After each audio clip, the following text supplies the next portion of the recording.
kyetubaddeko olwaleero okuva bwe twatuula ku board bwe baatulonda okubeera ku board tusooka okubaza president ne cabinet okuba nti nalondebwa okubeera ku board nga vice chairperson kitegeeza luli nali nkaayana kati obuvunaanyizibwa buli ku nze naye ekisookera ddala problem gye twasooka okulaba ffe nga ffe gye tubadde tulina nga ba artists UNCC wabaddewo gap nene nnyo wakati wa UNCC ne ba stakeholders nga tetunnaba kukola kintu kyonna olina kusooka kuzza baana ewaka olina kuzza abantu baali badduka UNCC because obanga n'abagirimu tebabitegeera nga when talk about artists nga balaba nga oba kibo nga bali ku management yokka so tubale tulina osooka okubalaga as a board nti the creatives are part of you and the creatives yensonga lwaki musasula so olwaleero yensonga lwaki tuli wano stakeholders engagement twogeremu nabo batutegeere tubategeere kuba kati njogera nga artists batutegeere naffe tubategeere tumanye what is the way forward where have they gone wrong then tukoze tutya because ebiseera ebisinga UNCC represents the whole sector when it comes to budgeting and some initiatives so gwe oba toyogedde naba stakeholders but there is no way you can come up with an effective budget there is no way you can come up with an effective strategic plan so you can't plan without the stakeholders so oyina sooka kusembeza ba stakeholders yensonga lwaki bataddewo kino welcome home kubanga abantu abadde basinga nga bajesamba management ng'omuntu ajagamba olutuula wali nga baganawo bw'okwatira wano kamera nga baganawo no internet restaurant bakola bati so byebizibu byemuwulidde abantu bebogera so twagala okugamba ffe twagala nga board yagala etunule mu submissions z'aba artists then tulabe management mubadde mukola wano ki for example they complain a lot on the restaurant eyo kiba kitegeeza twetaaga okutunula mu contract yaayo gye balina contract kyokutuka artist ogendayo ne bamusasuza simanyi okukyajinga because this is our home abantu balina okubeera nga they feel at home whenever they come here so twagala kuzzaawo environment eyo nga ba artists bawulira muli wano weewaka so mulina kyemutuuseeko naddala kuba bagamba emisoso gibadde mingi okozesa ekifo kino mulina kyemutuuseeko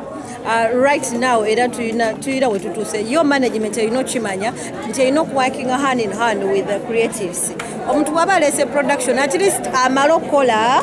then mugabane ekikola ki ekiba kivudde muzaano mubinika lumu n'atafuna that freedom as a child of that home so we welcome omuntu atuula ayogere kugamba tugezako kugula nzigi and this goes to all the artists UNCC is open for you all because right now kati tuli ku board twali ebibaluma bye byali bituluma kitegeeza we have the platform okubijjawo n'okubitereza Fina temutuuse wano tulowooze nti kati okugikozesa naba open your ensonga tulabyeko bannabitone abazze baffe emabegakaawo nga bagaanibwa okuleetebwa wano so nga kigambibwa buli munnabitone alina okutuukako wano kubaga emaka gammwe omu ku bo ya evening nga gwe yali mu kintu kino ne babamu ekifo kino kugamba ebyatusobera olusobera naye kati ndi waggulu era ekyo tekisasobola kuddamu because right now we are in the power we are in governance it is the head of operations kitegeeza akola ebintu board byekoze ki byebesaze we strategically plan and that is part of our thing bw'omuntu bwe tugamba nti waka katugambye waka kitegeeza the home is open to everyone mwali mutegeseeko okusabira bannabitone abatova ku maaso omwaka oguwedde kye mutasobola kukola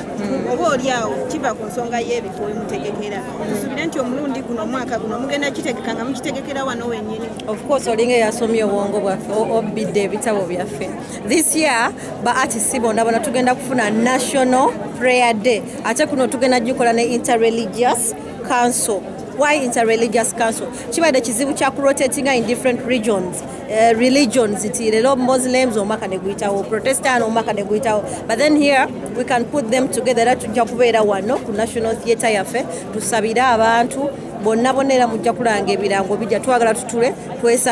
tusabire abaliwo tusabire abaafa tusabire industry yaffe then to recognizing n'abantu abalina kye bakoze era ekyo kijja kugattako tujja kubako ne dialogue ba artists bayogerekoko ne bannaddiini kuba nabo babadde basirise nnyo. We are influencers ate nabo they are the people abali respected in the community ate babadde bali silent, so we want to bring them on board. Twabawadde task eyo nti yebamu be bawa respect abantu tebasaba bayisa mugaali kuba muli bannaddiini. So if we happen to speak to these people,